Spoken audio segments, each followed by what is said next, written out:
Ahmedabad plane crash Bharat के सबसे घातक विमान हादसों में से एक है। लेकिन इतिहास में भारत से रिलेटेड कुछ और भी भयंकर विमान दुर्घटनाएं हुई हैं। इस वीडियो में हम अहमदाबाद विमान दुर्घटना की छोटी से छोटी जानकारी और भारत की अन्य घातक विमान दुर्घटनाओं के बारे में चर्चा करेंगे। नमस्ते, मैं पंकज, आप सभी का मेरे इस YouTube चैनल पर स्वागत है।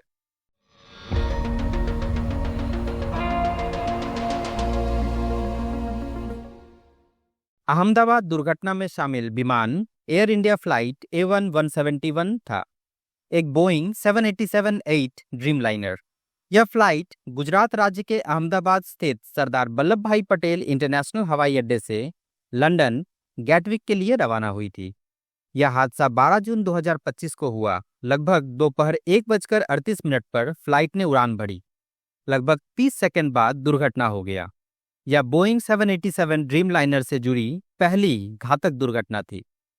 प्लेन उड़ान भरने के तुरंत बाद लगभग 1.6 किलोमीटर दूर बीजे मेडिकल कॉलेज और सिविल हॉस्पिटल परिसर के ट्रॉमा सेंटर विंग से जा टकराया। टकराव के साथ ही विस्फोट हो गया, जिससे हॉस्पिटल के विंग में भीषण आग लग गई। कुछ लोगों को जान बचाने के लिए जलते हुए बिल्डिंग से नीचे गिरते हुए भी देखा गया। जमीन पर मौजूद 33 लोग, जिनमें डॉक्टर, मरीज और स्टाफ शामिल थे, मारे गए। कुछ न्यूमेरोलॉजिस्ट का कहना है कि 2025 मंगल का साल है। जैसे कि 2025 को अगर जोड़ें तो 9 आता है और 9 मंगल का नंबर है और मंगल अग्नि का कारक है। वैसे ही एयर इंडिया का 171 को जोड़ें तो उसका नंबर भी 9 आता है। जिस दिन ये एक्सीडेंट हुआ उसका टोटल करें, जैसे कि 12/6/2025, तो उसका भी टोटल 9 आता है। ये सिर्फ एक कोइंसिडेंस है या कुछ और? इसमें आपका क्या मानना है, कमेंट करके जरूर बताइएगा। एक्सीडेंट के बारे में और जानने से पहले चलिए जानते हैं फ्लाइट के ओनरशिप और मैन्युफैक्चरर के बारे में। एयर इंडिया अब सरकारी स्वामित्व वाली नहीं है। इसका निजीकरण हो चुका है और अब यह टाटा समूह के स्वामित्व में है, जिसमें सिंगापुर एयरलाइंस की माइनर हिस्सेदारी है। हालांकि 1932 में इसे JRD टाटा द्वारा टाटा एयरलाइंस के रूप में स्थापित किया गया था। 1953 में टाटा एयरलाइंस का राष्ट्रीयकरण भारत सरकार द्वारा किया गया। बाद में 2021-22 में निजीकरण की प्रक्रिया पूरी हुई। Tata Sons Talents Private Limited के माध्यम से विजेता बना। 27 फरवरी 2022 को सरकार ने टैलेंट्स को 100% शेयर ट्रांसफर किए। टाटा ने एयर इंडिया को पुनः प्राप्त कर लिया। नवंबर 2022 में सिंगापुर एयरलाइंस ने 25.1% हिस्सेदारी ली और एक प्रमुख माइनर निवेशक बन गई।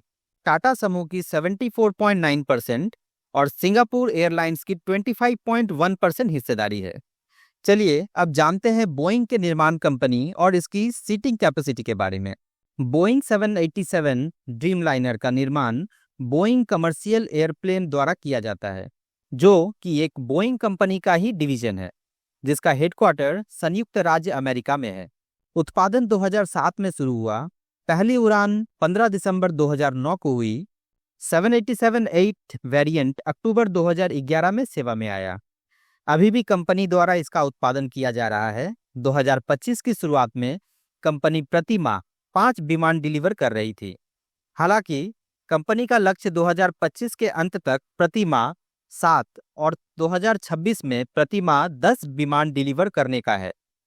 आमतौर पर बोइंग 787 की सीटिंग क्षमता 240 से 300 तक होती है। जो विमान दुर्घटनाग्रस्त हुआ उसमें 256 सीटें थी। बिजनेस क्लास में 18 सीटें और इकोनॉमी क्लास में 238 सीटें थी। दुर्घटना के समय एयर इंडिया फ्लाइट A1-171 में कुल 242 लोग सवार थे, जिसमें शामिल थे 230 यात्री, वयस्क, बच्चे और शिशु सहित, और 12 क्रू सदस्य, 2 पायलट और 10 केबिन क्रू। 230 यात्रियों में से 169 भारतीय नागरिक, 53 ब्रिटिश नागरिक, 7 पुर्तगाली नागरिक और 1 कनाडाई नागरिक थे। दुर्भाग्यवश 242 में से 241 लोगों की मृत्यु हो गई। केवल 1 जीवित बचे हैं, ब्रिटिश नागरिक विश्वास कुमार रमेश। यहाँ ये सोचने वाली बात है कि विश्वास अपने भाई के साथ ट्रैवल कर रहे थे और दोनों भाई एक साथ ही बैठे थे, पर दुर्घटना में उनके भाई की मृत्यु हो गई और विश्वास को मामूली चोटें ही आई। वो हॉस्पिटल में चिकित्साधीन है। वो कहते हैं ना, राखे राम तो मारे कौन।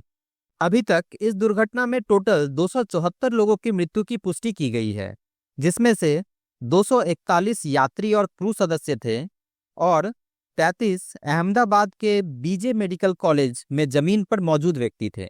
इस दुर्घटना में गुजरात के ex chief minister Vijay Rupani जी का भी निधन हो गया। यह पिछले एक दशक की सबसे घातक विमान दुर्घटना है। हालांकि भारत के इतिहास में कुछ अन्य विमान दुर्घटनाएं भी हुई हैं, जैसे कि Charkhi Dadri mid air collision 12 नवंबर 1996। 12 नवंबर 1996 को हरियाणा के ऊपर दो विमान टकरा गए, जिसमें 349 लोगों की मौत हुई और यह भारत की सबसे घातक विमान आपदा बनी।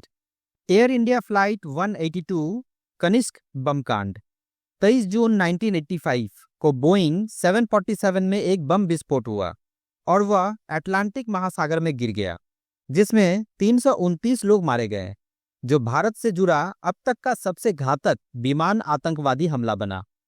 कहा यह भी जा रहा है कि इस प्लेन में बहुत ज्यादा ईंधन लोड किया गया था। नॉर्मली इस तरह के फ्लाइट में अधिकतम ईंधन क्षमता लगभग 1,01,000 लीटर होती है। अहमदाबाद से लंदन गैटविक की उड़ान के लिए इसमें नॉर्मली 85 से 90% तक ईंधन भरा जाता है।